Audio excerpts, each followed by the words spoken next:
Yo, what's going on, guys? It's your boy. Welcome back to another video. So, I decided I'm going to be making this a series called Questions, where I go through this book that is 3,000 questions about you, and I go through and I'll just flip open a page, answer all the questions, and talk to you guys about it, because I think that it's fun, and I think that it's great, and I've always wanted to do Q&As, but I've never really been famous enough that I could, put out a poll being like, hey, ask me questions, guys, and then be able to answer them. So, this is kind of my way of doing a Q&A without having to ask people to ask me questions. I could just open up a page of this and then do the question. So each of these pages have 15 questions on them. Some of them are kind of deep, some of them are relatively not. So we're just kind of play it by ear. I'll probably just do one page though, because knowing me, I ramble on a lot. It's probably going to be like a 10-15 minute long video for me each answering all these questions. So open up a page. I am answering questions number 1,726 through 1,740. So question number one, what is your favorite sport, beginning with the letter S? Growing up, I played soccer, and I played competitive soccer for the majority of my life, and for a pretty decent amount of time, I thought that I was going to try to play soccer professionally, or at least in college, and then something happened junior year, going into senior year, that I was just like, I can't anymore. It's just not for me. I loved it, though. Yeah, my body could not take constantly being sore and constantly being injured, because when you're 5'8", 5'7", or whatever my height is, it gets rough playing against the big guys. And when you go into college, they're all big guys. But yeah, how do you feel about buying a home? I really want to. I'm not gonna lie, one of my favorite pastimes is going on the Zillow app and just having a blast going through all of those different houses. I like looking up different areas that have different affordable houses. I like having a general idea of what I would want my future kitchen to look like. It's one of my favorite things when I'm in the talking stage with somebody, to kind of not talking stage, when I'm dating somebody and it's the first couple of months. I really like early on getting a general idea of how they feel about houses, because if I am going to potentially spend the rest of my life with them and I'm going to marry them, I need to make sure that they are into similar kinds of houses, because there are some things, I grew up watching the HGTV channel, there are some things I will not be okay with in my future house, and I need to make sure I cross that bridge before it's way too late, you know? Okay, anyways, what TV shows have you binge watched? The first TV show I ever binge watched was The Flash on the CW, back when it had, I want to say it was just the first 3 seasons, and then I started watching the 4th season as it came out, and I really loved it, and it was great. Shows that I've binge watched recently, The Boys on Amazon TV, pretty good, and I've started binge watching Ted Lasso, which so far has been pretty great, and I like it. Do you think most jurors could be impartial when presiding over a celebrity's trial? I kind of feel like that's a yes. I feel like when they do a trial or whatever, and it's a bunch of really popular people, like celebrities or something like that, I feel like they kind of need to go out of their way to try to find people who aren't a fan of whatever it is. Say it's a professional athlete, that one's pretty easy. Find people who don't watch said sport, they're going to have no idea who this person is. It's not going to matter. But for actors, like the Johnny Depp and Amber Heard trial, Johnny Depp was a pretty big name actor. He was practically a household name. I don't know if he would have been able to find a group full of 20 people who genuinely had no idea who he was. So I'm going to say yes, they probably can be, and that does kind of suck for some people. What's harder today than it was yesterday? I'm going to say getting out of bed. I feel like every day getting out of bed is slightly harder, and it's not necessarily a bad thing. It's just my bed is really comfortable, and because it's a winter season, it's nice and chilly, and I'd be waking up and it's freezing, and I just want to snuggle up and stay there. What's it called? I accidentally wrote down get harder instead of what my actual answer was. Getting out of bed.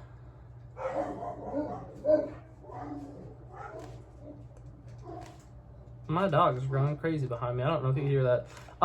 What's your worst brain fart moment of ever? This is a pretty hard one to kind of figure out, but I'm just gonna go ahead and say, back when me and my friend were writing a movie script for a superhero show, not a superhero show. Okay, hold up. I'm going to quickly do a little mini lore breakdown. So I like writing scripts. I always wanted to be a screenwriter when I got older, but it's kind of one of those things where it's I don't know how you would even start to get into that position. And then a big thing is a lot of screenwriters, they don't write their entire scripts. They write portions of it, and then it goes through a writer's room, and there's about 7 or 8 people all bouncing off of each other trying to come up with scripts. So I've always just thought it was as simple as I write a script, I submit it to someone, and if they like it, they'll be like, yeah, come make this movie. I have no idea how Hollywood works, but back when I was younger, me and one of my friends used to write full-length scripts, and the worst brain fart I ever had was me and him had like a writer's block for this one scene where we were going to have the character interact with their love interest for the first time, like as their superhero persona and not the regular persona.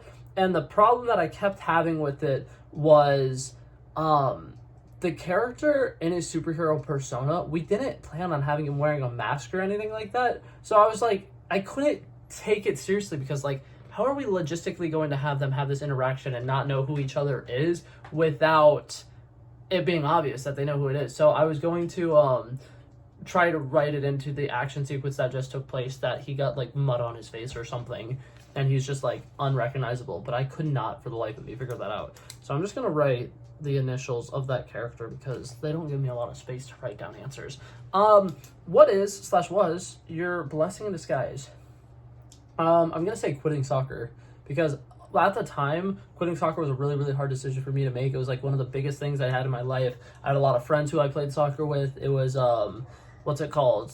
The thing that I spent the majority of my time doing. Like, that's the thing. When I played soccer, it was practice Monday, Tuesday, Thursday. On Wednesday, we had weight training. Saturday and Sundays, we would have games. So it was like, almost like all of my free time was spent playing soccer, doing something soccer dedicated. And when I first quit it, I was like, I am going to miss this. This is going to be like a massive void in my life that I can't quite get rid of. And like I said, I quit soccer going into my senior year of high school or whatever. And it was my first year going to an actual public high school that had a theater department. And I actually had time to go to theater. And that's where I met my beautiful girlfriend. And that's where I met a lot of my friends who I currently have now. And it was really nice being able to be a part of an actual theater program that actually like let you audition and stuff. And it was really nice because being young and going to a small school, it's great because you get connected with a lot of people and you meet a lot of people, but you don't really have like a general idea of how the world works at all. So that was really refreshing. So I'm gonna say quitting soccer. Boom, boom, boom, boom, boom, boom, boom. Okay, what keeps you interested in your goals and dreams? Considering a lot of my goals and dreams are YouTube related, I'm gonna say analytics. Is that a bad answer? I don't care because unironically, it's pretty accurate. Every once in a while, I'll look at my analytics and it goes up, and I go woo, like it's a roller coaster. I treat it like it's a roller coaster. It's exciting because I'm not gonna lie. When my analytics go up and down and up and down and up and down, it literally is like a fun little ride for me. And it's I don't know. That's like a really like nerdy answer, but I'm a huge fan of like I love statistics and numbers, and I could look at like charts and graphs all day. So when I'm looking at charts and graphs that have to deal with me, forget about it. That's my two favorite things, graphs and myself.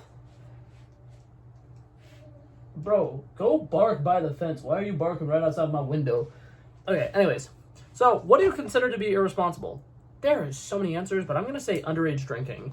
And the reason I say this is I know a lot of people who underage drink and post about it on social media, and they will do it out in public and stuff like that. And I'm like, guys, wait until you're 21. Enjoy your enjoy your youth while you're young.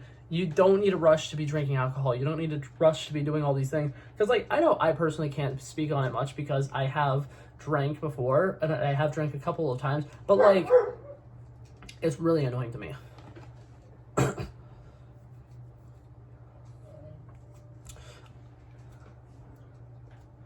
Okay, my dogs were going crazy, so there was an awkward pause there. If you've achieved all your life's goals, how would you feel? I feel like that's a really dumb question. The answer is obviously incredible. If I accomplished all of my life goals, I would feel so at peace, it's not even funny. I would literally probably be, like, just laying down in bed and, like, I will never have to get up ever again. Like, I will just be peaceful there.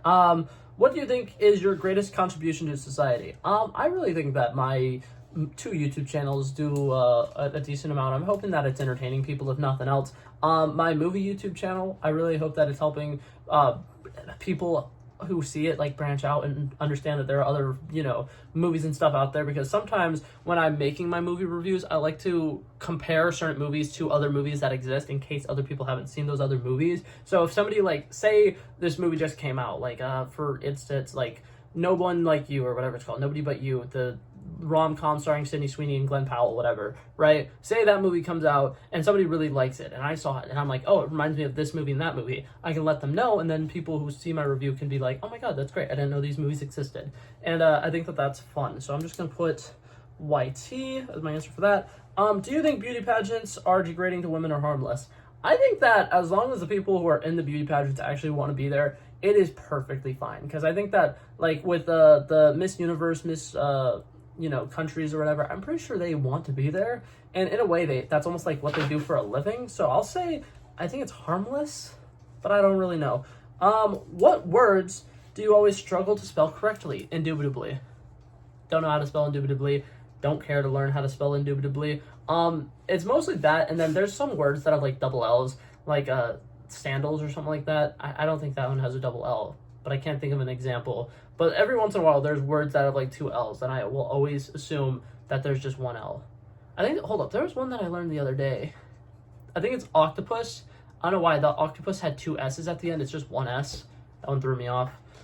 And any of those answers work. I suck at spelling entirely. So if it wasn't for like autocorrect, I would probably be absolutely like terrible. And then would you rather be a news anchor, a weatherman or woman, or an on-location reporter? I would love to be an on-location reporter because there's this clip that shows up like every winter on my TikTok feed or Instagram feed or something like that. But it's of a guy who's like out in the snow, and he's just absolutely hilarious because he'll just be like, it is really cold outside today, and if you guys weren't sure and you needed some guy freezing on your television to let you know, I'm here for you, or whatever. And then they'll talk about, he's just like, as I look out into the snowy field of despair, it reminds me of my high school report card. Ugh, I'm disgusted, and stuff like that. And he's just like going off about like how terrible the snow is, and he's so funny. He's so funny, and I would love to be that guy. But yeah, and then have you ever taken a horse-drawn carriage ride, or would you, and where? I would absolutely love to, and unironically, I would want to do it in a really big city. Because I feel like those are always like the weirdest places to do it, but that's also the only places where I see it. So I'm going to say I want to. And then that was officially the last question. So thank you so much for coming by and checking it out. I love and appreciate you guys so much for watching. If you liked it, feel free to like and subscribe. And I will hopefully see you guys in the next one. Peace out. Bow. Bow, bow.